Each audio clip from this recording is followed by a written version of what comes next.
Every 25th, 54 countries across this continent marks Africa's Day. And you can feel it. The music, the flags, the color, the pride, it is real and it is beautiful.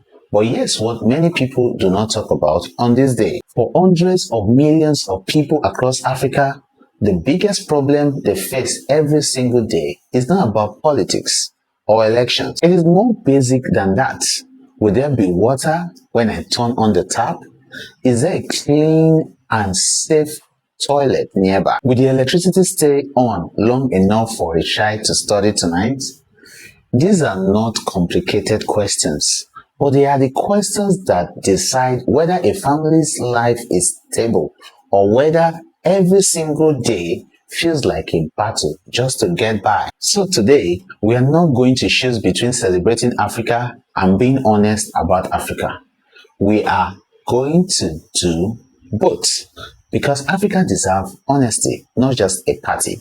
In 1963, in Addis Ababa, Ethiopia, 32 African leaders in one room. These were not just politicians in suits. These were men and women who had watched foreign powers control these continents for generations. Think about what that actually looks like on the ground. Foreign governments decide who got roads and who did not, who got clean water and who did not, who got hospitals and who did not, who got good schools and who did not. And the answer was almost always the same. As an African, especially in a rural area, you waited, you were the last, or you were even forgotten completely. That is not just unfair. That is damage that takes generations to repair. Then something changed. One by one, African countries fought for and won their independence.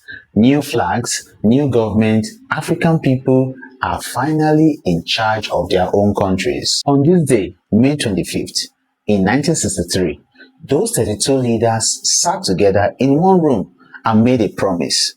We are not strangers. We are one people and we are responsible for each other. That day became Africa's Day. But here is the part nobody talks about. In the party, becoming independent meant Africans are now in charge. It did not mean the roads were suddenly fixed. It did not mean clean water started flowing into every home. It did not mean hospitals appear in every villages overnight. Those things cost money. They take time. They require years, sometimes decades of hard, unglamorous work. And that gap between politically free and actually living a decent daily life is the real story of Africa since 1963. Now, fast forward to today and look at what has been built. Rwanda, a small landlocked country that went through unimaginable tragedy in the 90s. Today, Kigali is one of the cleanest and most organized cities on the continent, and 94 out of every 100 Rwandans now have access to a proper toilet. That did not happen by luck. It happened because the government decided it was a priority and stuck with it. In Nigeria, the banking system there has always had this gap. Millions of people without bank accounts, without access to financial services. So young Nigerians built their own solutions. Mobile apps, digital wallets, fintech companies that now move billions of dollars and are studied by the rest of the world. Across rural Africa, in places where the national electricity grid has never reached, communities are lighting their homes with solar panels. No power lines are needed, just sunlight. And then, this is the culture. Afrobeat started as a local sound. Today, it is played in clubs, stadiums, and playlists in every country on earth. It is not a trend. It is here to stay. African footballers are not just playing in Europe's biggest leagues. They are winning them, lifting the trophies, breaking the records. Is it Nollywood? Nigerian film industry is one of the largest in the world by the number of films it produces every year. This is a continent that is building, creating, moving forward.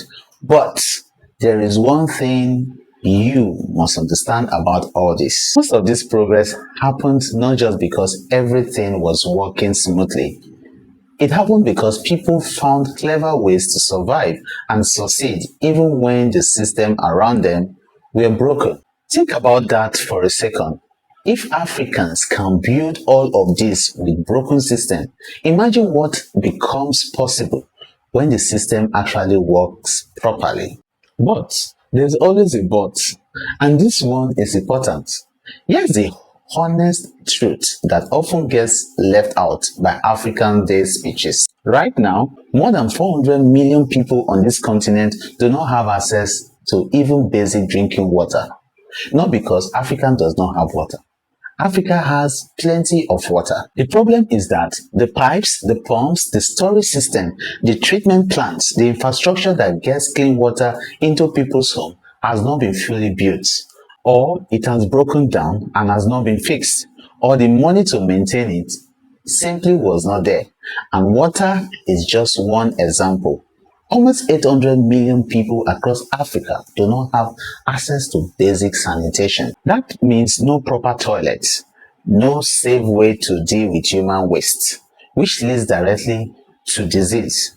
This also leads to children dying from illness that are completely preventable. These are not problems happening in some far-off places. They are happening right now in real homes here in Africa to real families. And here's the hard truth. You can have a passport, you can have the right to vote. Your country can have its own flag and its own anthem. And you can still be a woman who wakes up before sunrise and walks 6 kilometers carrying 20 liters of water on her back just so her children can eat breakfast. This is not full freedom. This is freedom on paper. Freedom stopped at the border and never made it through the front door. So where does all this leave us? It leaves us with the truth. The truth is that two things can be real at the same time. Africa is genuinely moving forward, and Africa still has serious practical work left to do. Not next year, but now. The good news is people are not sitting down around waiting. In Rwanda, the government made clean toilets and safe water a national priority. In less than a decade, sanitation access jumped from 86% to 94% of the population.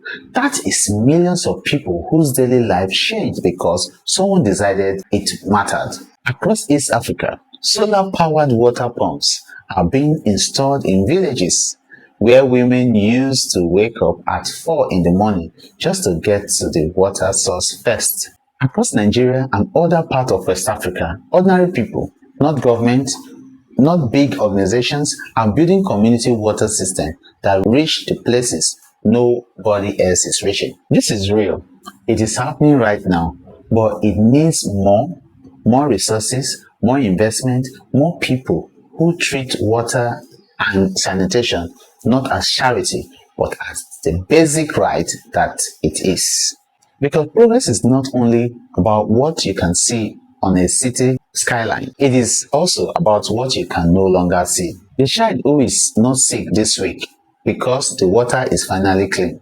The girl who is sitting in school today instead of walking 6 kilometers before sunrise. The family that turned on a tap this morning for the first time and clean water came out. This is progress, and that is what the work is really about. So take this with you.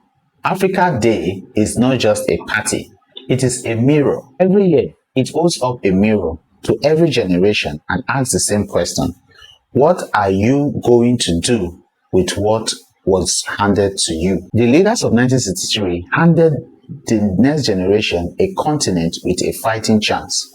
What will this generation hand to the next generation? Will more children grow up with clean water running in their homes? Or will more families have a safe toilet? Will the basic of the decent life finally stop depending on how lucky you were about where you were born? Because freedom was never meant to stop at the flag. It was meant to reach the tap, the clinic, the kitchen, the ordinary Tuesday morning where a child drinking clean water and does not even have to think about it because it's just normal. That is what Africa Day is really celebrating, and that is what it is still working towards. Happy Africa Day! This is African Panorama. Like, subscribe, see you in the next video.